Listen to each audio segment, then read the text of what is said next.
what I would like to do is start off by asking each of you to describe your business or organization.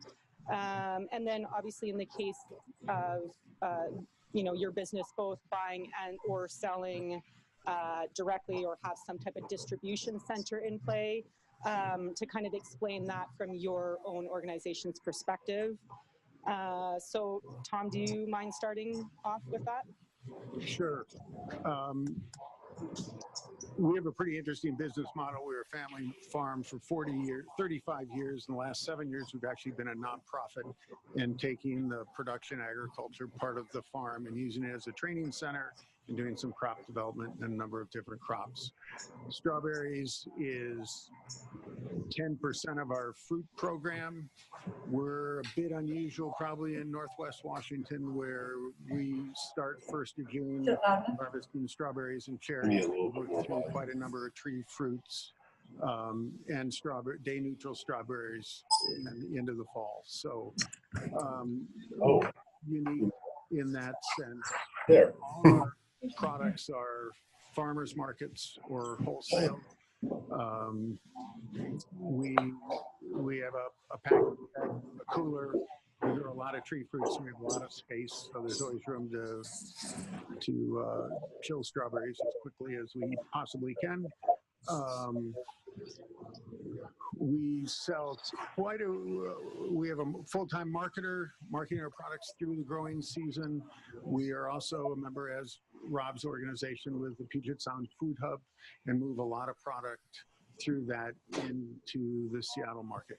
It seems like I'm missing one thing. Are we good?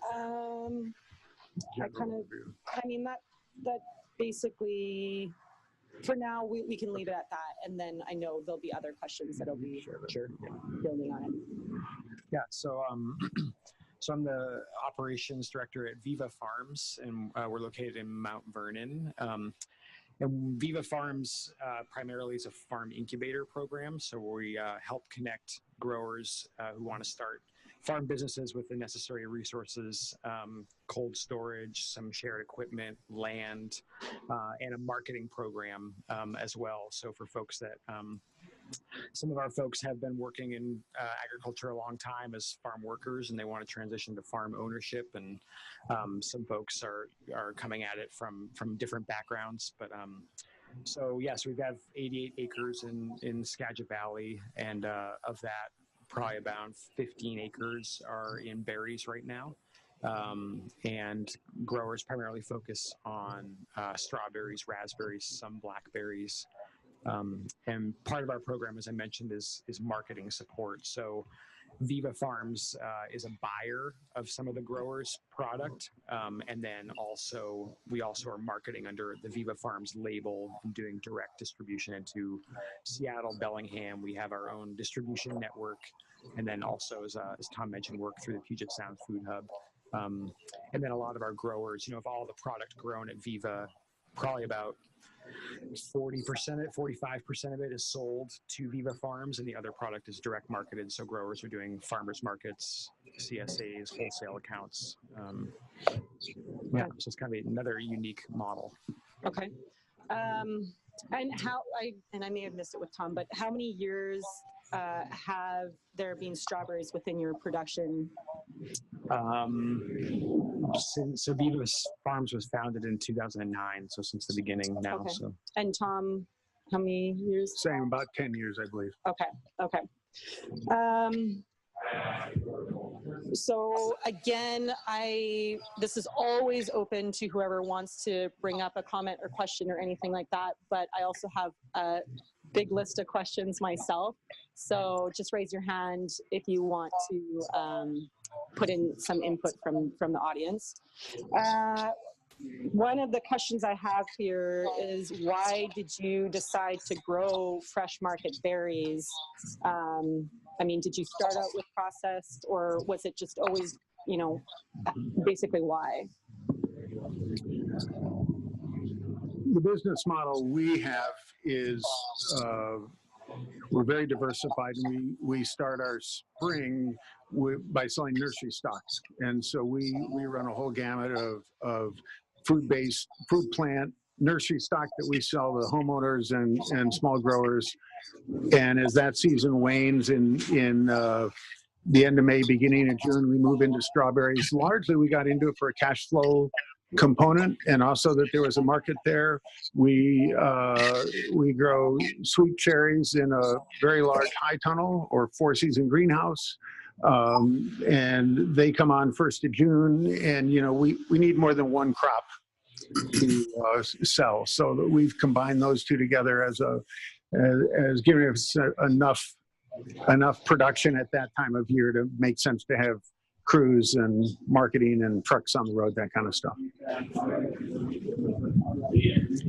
Yeah, and I think for us at Viva Farms, really, it was a lot of the growers that are participating, have experience in berries. So a lot of folks that have been working in fields in California that are now in this area, they had the experience in strawberry production, so it was something that they were familiar with from a production side, and also just being a high value crop, that it was something that people generally are able to kind of leverage networks to find labor and that sort of stuff. So it was kind of those reasons. Okay. What do you guys have a typical demand for a very specific type or variety of strawberry, or do you decide your varieties based on what works for your production system and then market it as you're able to? That's an interesting question. We've run quite a series of variety trials in this 10-year period, and so we have certainly selected varieties that we find work in our situation. Our strawberry production is we farm on the west slope of Sumas Mountain, which is the first foothill outside of Bellingham. And so we're very warm. This last year we had close to 40 days over 90 degrees.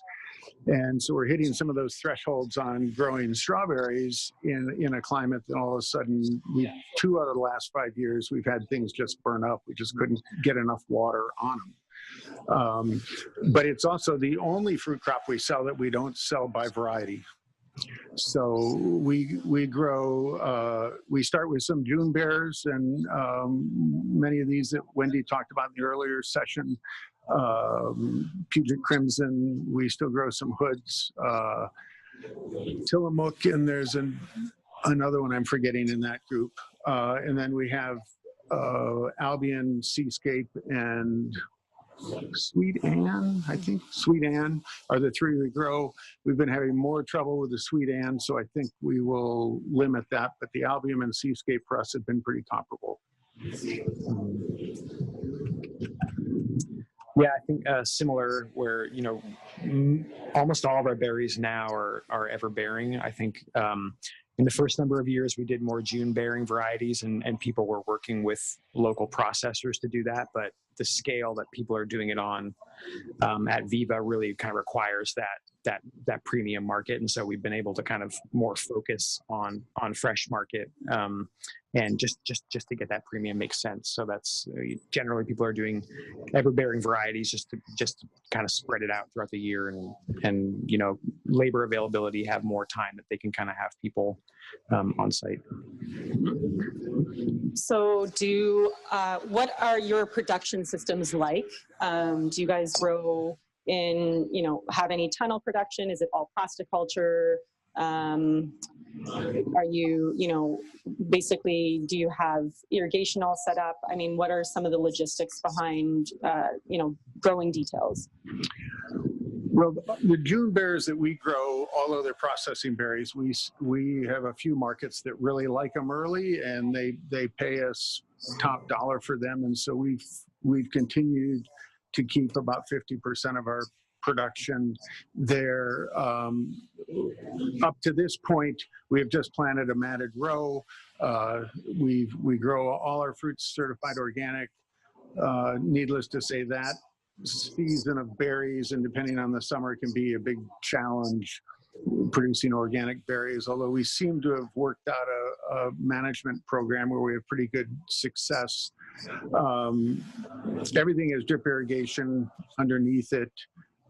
We do raised beds for the managed systems. There's a lot of fresh market in our county or UPIC where they're just planting right on the ground, no raised bed whatsoever. That works pretty well. I think one of the things we toy around with is how high can we get that bed to make the picking quicker? I mean, I think that's one of the limiting factors that we see at times. The day neutrals are all plastic culture. There's a drip line, 2 rows.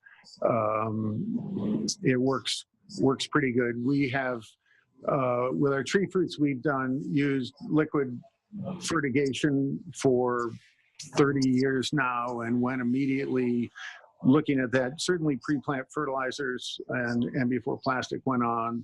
But the fertilizer during the growing season we put on is all through a fertigation system, and have really tried to dial in and target when to put what where, and have had really good luck with that.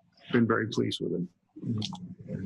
Yeah, I mean, it's a really similar system. What Tom's mentioned, we do all day neutral, so it's all plasticulture, drip, raised beds, and I think similar. We've got some growers that have been experimenting with taller beds as a way to, just improve efficiencies around harvest. But yeah, really similar. Tom. How many years do you get out of a plant? And something else there. How many years do you get out of a planting? And there was another point there that I can't remember right now. June bears we leave in usually 3 to 4 years. I think we run on a lot of variety trials across all our crops, and so it's pretty common for us to go, oh, this one looks better, we're going to shift over quickly. Day neutrals we run on a 2-year program, and have found that managing fertigation the second year, I don't know if Tom Walters is in the room, he had run some trials on 1 and 2-year-old plants and plastic culture, but we've been able to actually come up with a bigger yield in the second year, and really feel the berries are of better quality in that second year than the first. So that really has lowered our costs quite a bit in that regard. Same thing. Yeah. Yeah, interesting. Let's see. So let's talk about labor a bit. So how do your pickers, how do the pickers get paid? Are they per pound? Are they like hourly? How do you work it into your system to make it work? Sure. Yeah, generally people, so again, Viva being sort of a unique model, there's all these independent farms that are operating and have their own crews. So there's a little bit of diversity there. But generally it's kind of a combination of people being paid hourly and by volume. So there's kind of, I guess, both, I would say, between what people are doing, and some of it is there's a lot of family networks involved. So it kind of, some of it's even informal type stuff. So it's a pretty big diversity. Yeah, we're probably not the 2 best farms to have up front here talking about business models, but we pay hourly with our crew. But they're students in a program, and they're so it's just done that way. But I know that I see quite a bit of diversity amongst the market farmers that I know, with particularly with berry production. Some will pay by the pound over and above minimum wage. Some just have a specific wage that they pay. Some pay by volume. So I think that's pretty unique to every farm. Yeah, I think that's unique in general. I don't think, again, I'm more based in Oregon, but generally, you guys seem to have programs in place and the labor kind of supports those programs as well. So it's definitely catered to, but it's an interesting concept for sure. I think the labor is a huge issue here, and we were talking earlier today that some coming up with some strategies to raise these beds up, and strategies where labor can pick more When you look at we're heavily involved in tree fruits, and when you look at the changes that have been made in that industry to just simplify the process, they've increased picking production by more than 100%. I mean, it's just really been remarkable what they've done. So looking at that particular issue, I think is really critical.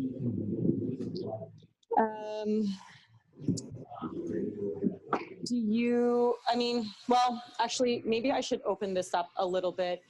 I feel like I did this the last panel too, but still on the lines of labor and with the growers that are represented here,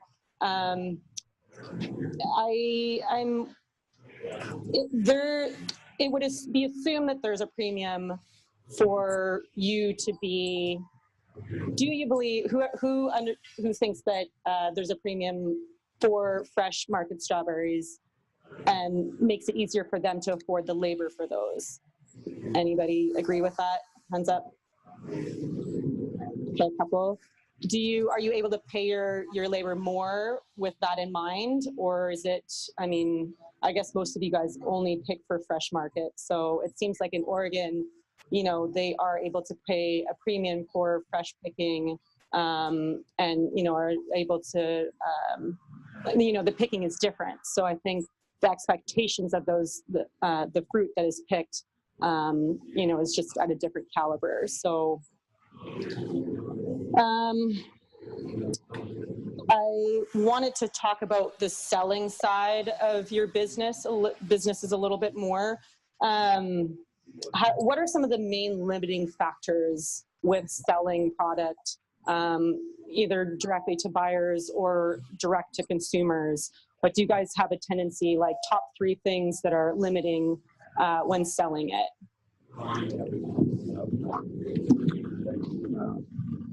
We're not of a huge scale, and we're in the marketplace consistently from all the way through strawberry season with numerous other crops that we sell alongside of that. I mean, the strawberries for us have been a black hole.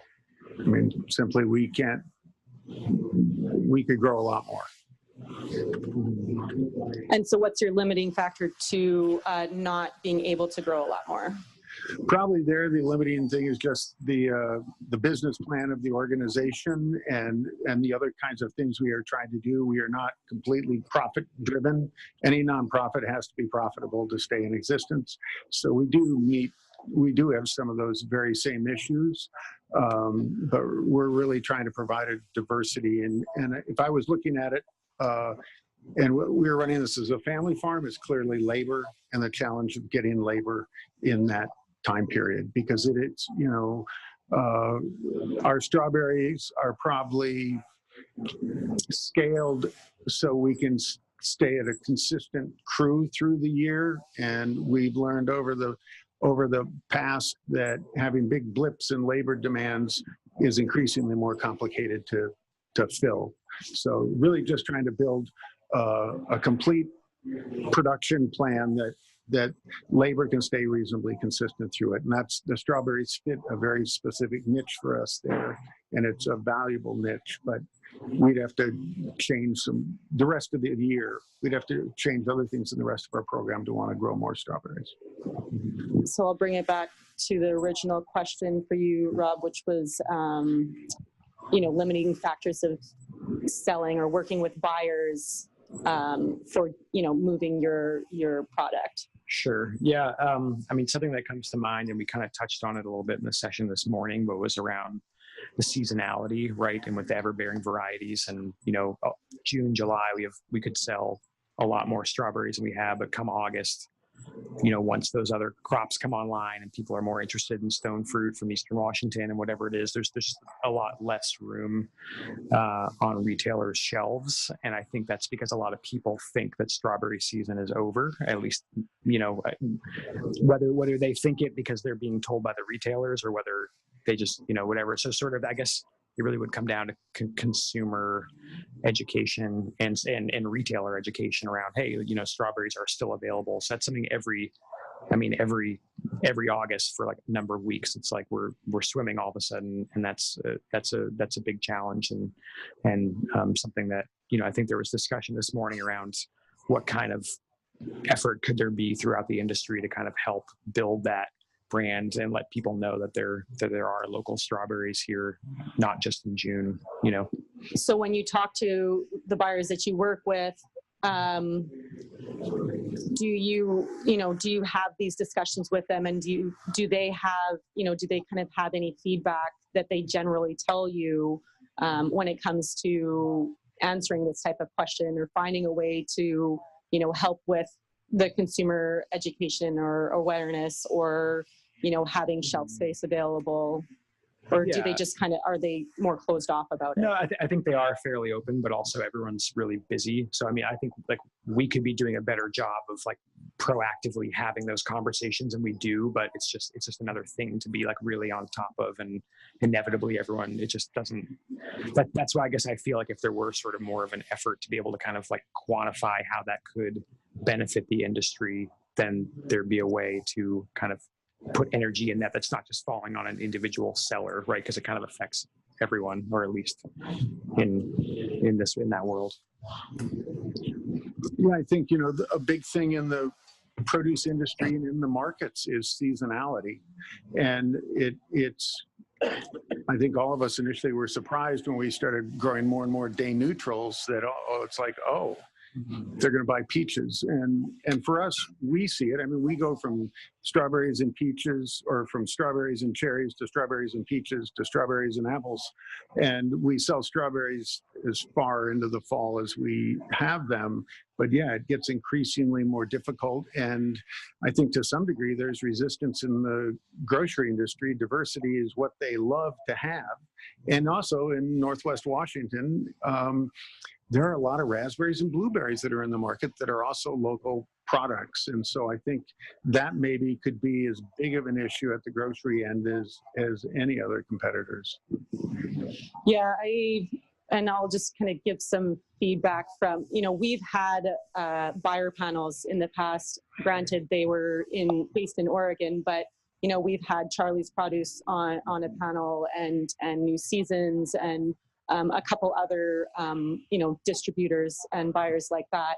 And their main thing was, or the majority of the time, they were really variety specific with their expectations of what they wanted. And some of the varieties never really jived with the grower, right? Like hoods, for example, they're extremely difficult for a grower to, produce and make a decent profit on, versus something that, has come out a little more recently and is just better adapted. So I want to see if it sounds like you here in Washington don't necessarily have as much of a problem with that. But, I wonder if that feedback, obviously we don't have buyers here, but if that feedback would still stand or be a little bit of valid. We see that in all the other fruit crops we grow, but strawberries is the one. And again, we're not selling through the Hagen chain or through Safeway, those kinds of places where they might have some more specific interests. Certainly for many years, we sold tree fruits through Hagen's, and they always had very specific varietals. But we've never really gone there. We don't grow that many strawberries. So it's probably likely. There might be some people in the audience who would have an answer to that. Does anybody have any input about that in the audience? You might want to chime in. Nope.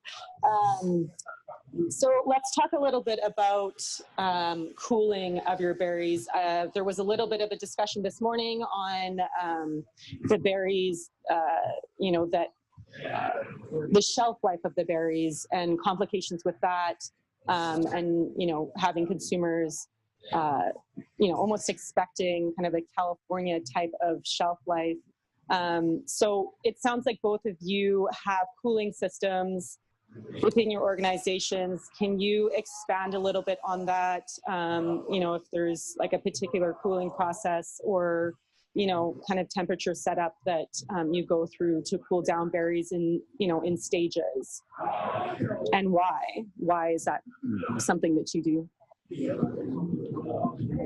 Yeah, I mean, personally speaking, I think our cooling setup could, like, it needs work. Like, I would actually look to some other growers here potentially that would be able to kind of provide more of their experience. I think for us it works because we're turning product around just so quickly. Like, that's the model that we haven't invested in staged cooling systems, though I think that that's something that we would really benefit from. But finding sort of scale appropriate versions of that is hard, and infrastructure challenges. So, Tom, do you want to add?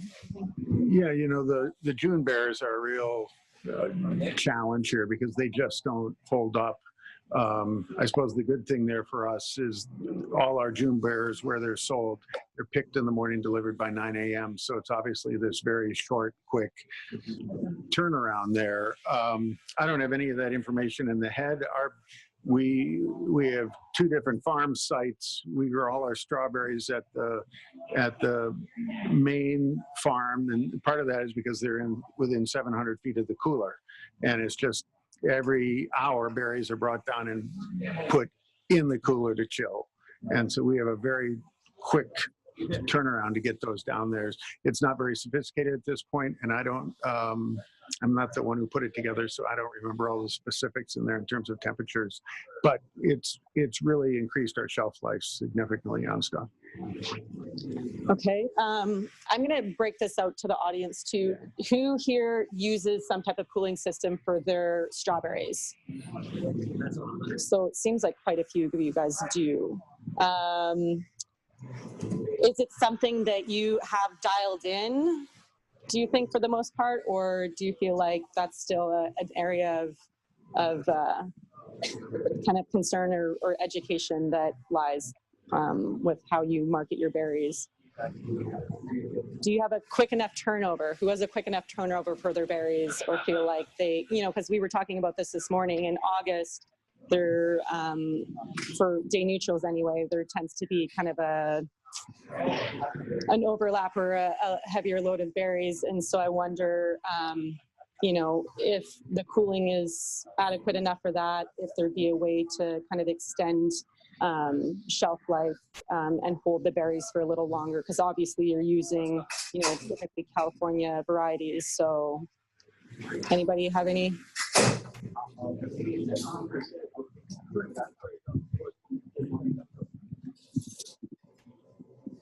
Cooling's important, but with June berries especially, it's to get them to market, get them to the consumer as fast as possible. Yeah. Because as soon as you pull them off the vine, they're going to start dropping.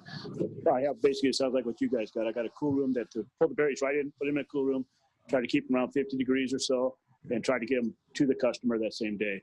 Anything that's a day old in ours is we put in a process and work towards making a jam out of them.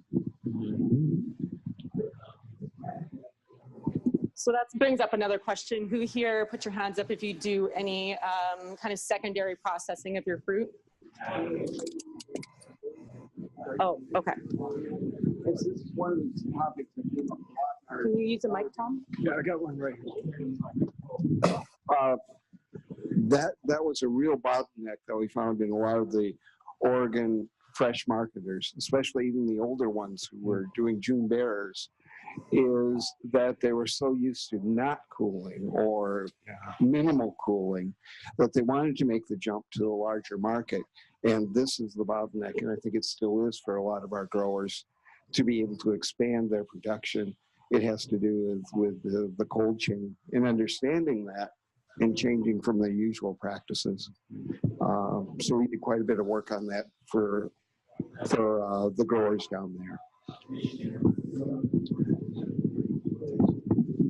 So we were tying into the process or the secondary processing. So who here does some type of secondary processing with some of their berries? And is it for your own markets typically? And I kind of feel like that's probably plenty on that. Lastly, or one of the other main questions that I had on here for you guys was food safety certifications. What, if any, food safety certifications do you have on your farm? And then how does that, what are the expectations or what could you see in the future when it comes to food safety regulations coming through the pipeline? Well, I can't understand why that's such a question to ask here. Yeah, we're GAP certified. That's all we've been asked at this point, just working with one certifiable body. So it's, again, as an education center, everything we do, food safety is one of the foundations of our education program, because it's just become such a big issue. Specifics, I don't know if there's any.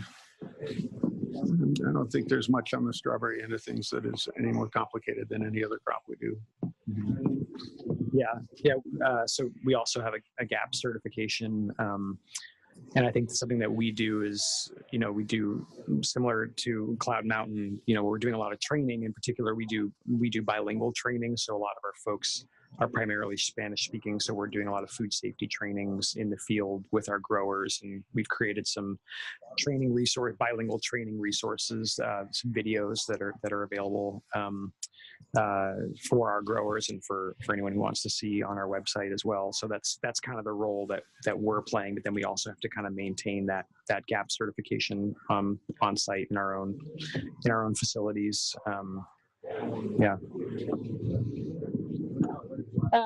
So we have a few minutes left. Tom, did you want to?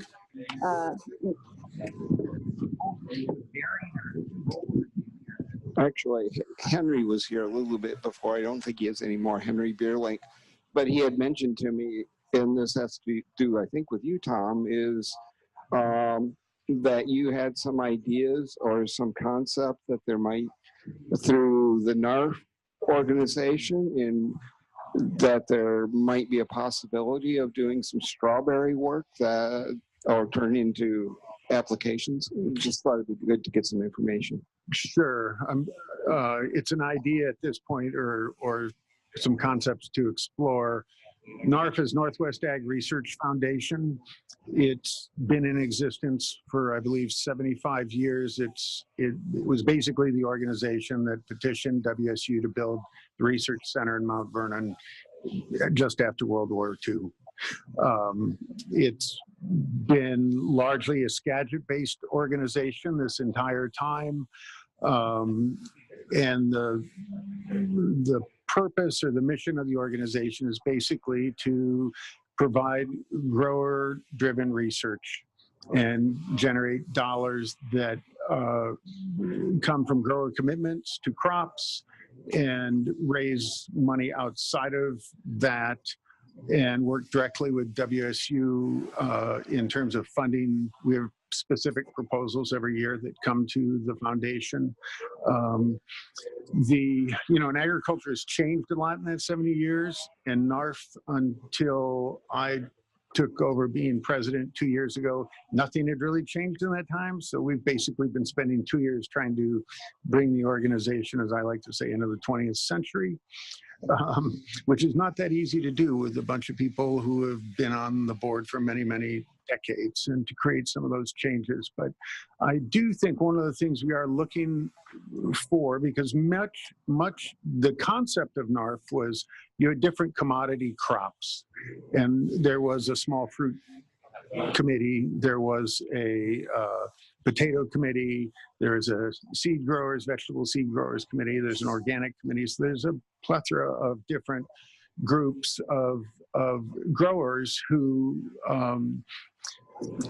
up to this point has been fairly casual to develop some priorities for that particular crop, research priorities.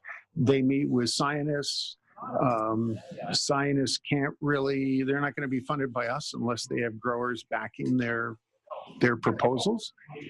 And so I think the strawberry thing, there is a lot of small growers in Northwest Washington, and probably even some good sized growers out there.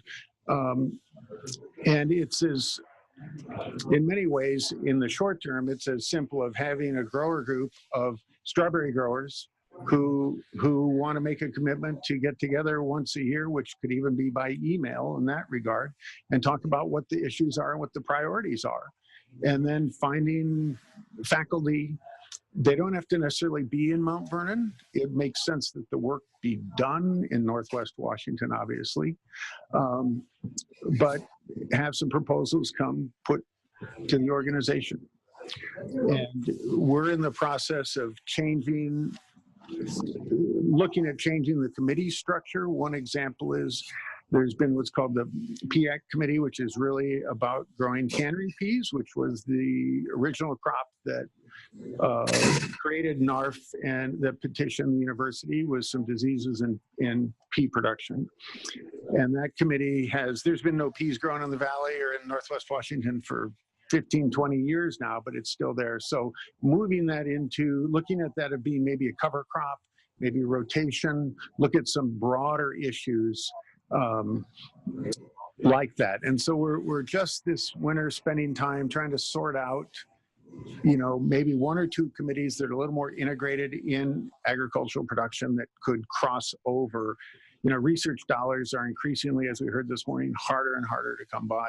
And so any place that we can target research that maybe is going to be benefited, that will benefit multiple different crops and commodities would be very beneficial. But it would be interesting, Tom, to talk a little more about it, because I think there is enough growers around, and it could even be a broader, there's no, the research station serves 7 counties in Northwest Washington, so it's predominantly based around that mandate, but there's plenty of examples where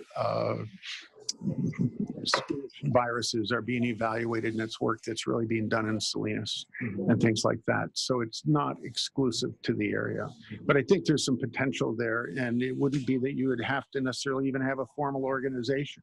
It could be people who are really getting together as a grower group and having those discussions as needed in terms of directing the future. We have one of the strongest things NARF has going for it. I don't know if there's any WSU faculty here, but when you receive a grant, that per dollar could be as high as 40% of every dollar goes to the university for overhead. NARF, in its wise way, it ends up 70 years ago, agreed with the university that the overhead would never go over 3%. So 97 cents of every dollar goes to the research project. And that's a pretty darn unique and good opportunity for us. So I'd be happy to talk more. I think that's really promising. I mean, a lot of our agenda, and I think it came across this morning with Wendy at WSU and us down at the Northwest Berry Foundation, the folks up in Canada. We've got some good connections, but we don't have anything formal in place. So if we can find some starting places to cobble together fresh market strawberry resources and get them funded, I mean, I think it's a great opportunity. I think I guess I'm too involved in just dealing with creating a transparency line through the organization at this point. But I think it would be a well-received addition to what we have right now. And I think when you look at research and the issues around research at land-grant universities, I don't think WSU is unique. But if you do not have the grower groups funding, putting money on the table, as faculty retired, they are not coming back. We need that, and it makes sense to have the main commodities grown over here play a dominant role. But there are tens or thousands of acres of other crops that are grown here that definitely help support the berry industry or the dairy industry.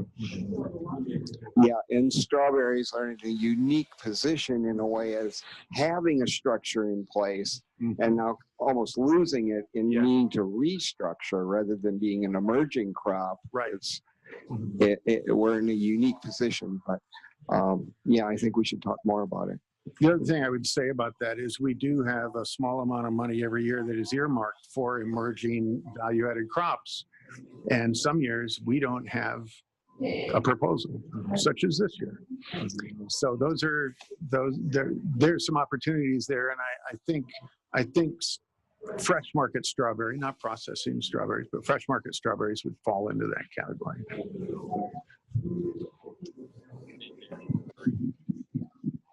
So if a grower has interest in kind of diving further into this, what are some suggestions from your end about, who to contact and how to go about it? That's a really good question. Oh. Contact Tom.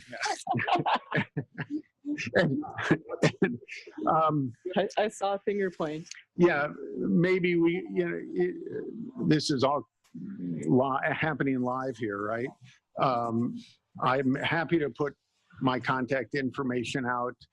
I'm curious to hear more of what Tom has to say, and my guess is there's a number of other entities in the room and in the strawberry business that are connected there.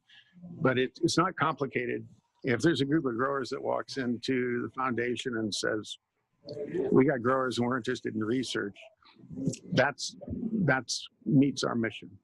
So I know we have a strawberry newsletter that is part of this too, and I'll for my presentation in the next session, I'll have information about how to sign up for that.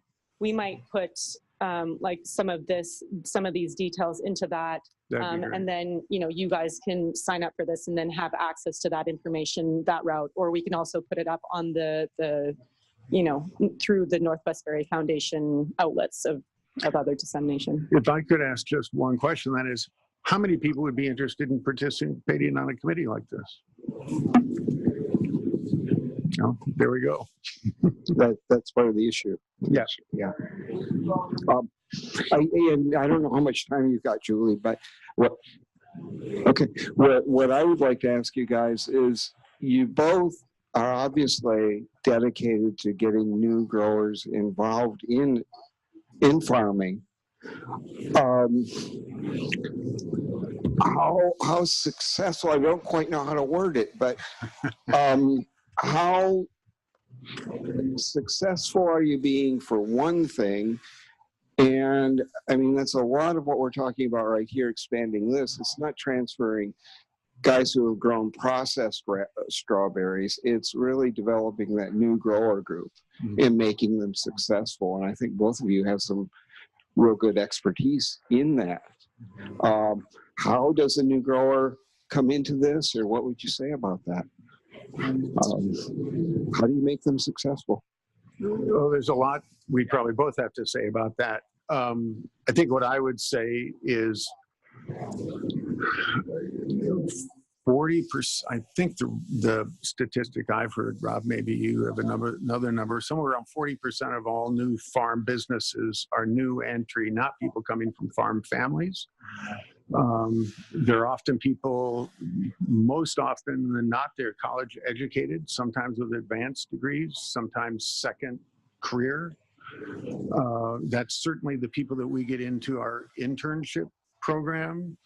Very few of them have significant farm experience, but some, and they are unique in terms of or differing perspective compared to what typically how people come into the ag system.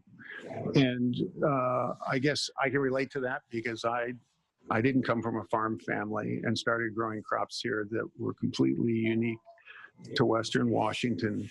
But I think there is some really, really smart, intuitive, good business-minded people coming into ag, which I find very exciting. And they challenge every convention you can put out there, which is a challenge in a program sometimes. But I think, we track and we're 6 years into our program, but 80% of the people through our programs still work in ag. I'm going to say there's 8 or 9 of them that have purchased a farm and are actively farming. So, in some sense, you could say The number is not above 50%, but I don't think anybody in this business would think that number would be above 50% who would stay in it. And our program is about developing key employees or people wanting to go into farming for a livelihood. And the other part of that that isn't talked about all that much is those people who come into our programs, they might find out it's not for them, but they've learned how complicated and how pressure cooked agriculture is. And if they end up in policy or on a school board or a city council, those things will reap benefits as well.